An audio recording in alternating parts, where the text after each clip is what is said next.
Now, abduction, and I brought bands here, and I planned on having us all do this, but if you guys want to see this live or you want to stay after with me, I don't mind going over it. You'll find all these videos online as well. So with abduction, what I'm going to do is I'm going to walk that left foot out to the left and do kind of like a lateral lunge.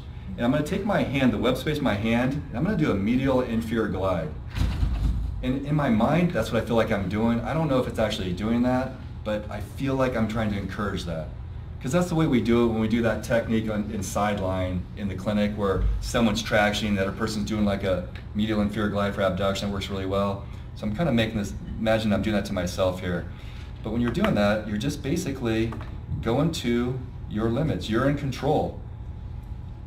And like anything, you tell that person, don't go into a bunch of pain. Now, I don't mind them. In fact, I encourage them to go into like a 1 to 2 out of 10 pain for a couple reasons. Number one, most of us believe that something's happening when you're in pain, at least a little bit of pain, right? But in the beginning, just make sure they're not doing big pain, because they're just, reinforcing that pain cycle. That's not going to help them. That's going to inhibit glutes, and you're not going to improve from that. So just make sure that they go into it a little bit, but kind of progress up. If you're running a marathon, I'm not a marathon coach, but I don't have my people run 20 miles the first day. I don't know, start a 1 to 3 mile jog and work your way up. Give them those analogies. And by the way, this is the first of many dumb analogies I'm about to say. And they're hilarious and they work great with patients. Do you guys use analogies a lot? Oh God, we gotta write a book. It's gonna be awesome. We'll be rich from a book analogies. So anyways, just have them start with that 1 to 2 mile jog and work up to that 5 mile jog and that 20 mile jog, and you see them get more and more confident with this, and they're chasing that limitation. We're going to talk a little bit about this further on, but I'll just say it now is one analogy that I like to use with them, but it only works if they've fished before. So deep sea fishing, everybody deep sea fish, big salmon and stuff. It's not going to work today then. You can imagine, when you have a 40-pound salmon, you're out in the ocean, that thing takes your line, it takes off. You don't just like leisurely walk over there and grab it like, well, look, Bill, we're going to have salmon tonight. You start reeling it in, because you're going to lose that. They're going to break that off. So what you have to do is you have to pull it up, right, like this, and then you got to take up the slack. And sometimes you got to let them go if they're fighting really hard, because if you try to do that, you'll break the line. So with manual therapy, when they come into the clinic, we've got to do this.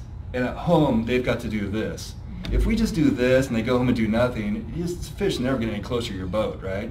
And sometimes you gotta let them go a little bit because you overcooked them. They got a little irritated. They're not damaged. You just learned. They just got overcooked. They'll recover.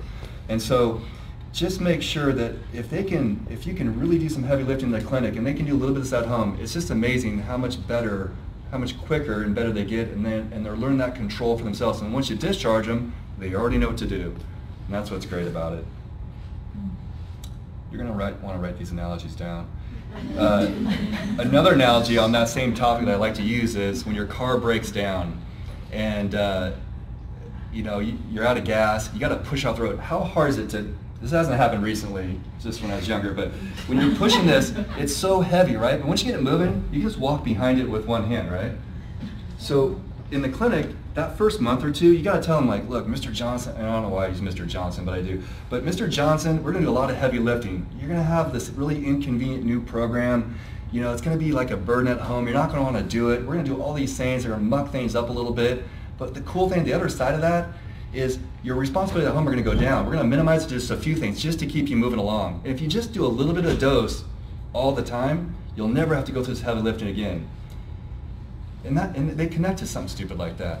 And sometimes with this, we're not going to do heavy lifting, but every 6 months I want to see you come back in for a tune-up. I want to bring you back in and do maybe 4 visits of a little bit more moderately heavy lifting just to keep you pulse along, and also just to see if we need to modify something, because your OA is worse, but you're stronger and more flexible and you're feeling better, so let's try these new exercises, right?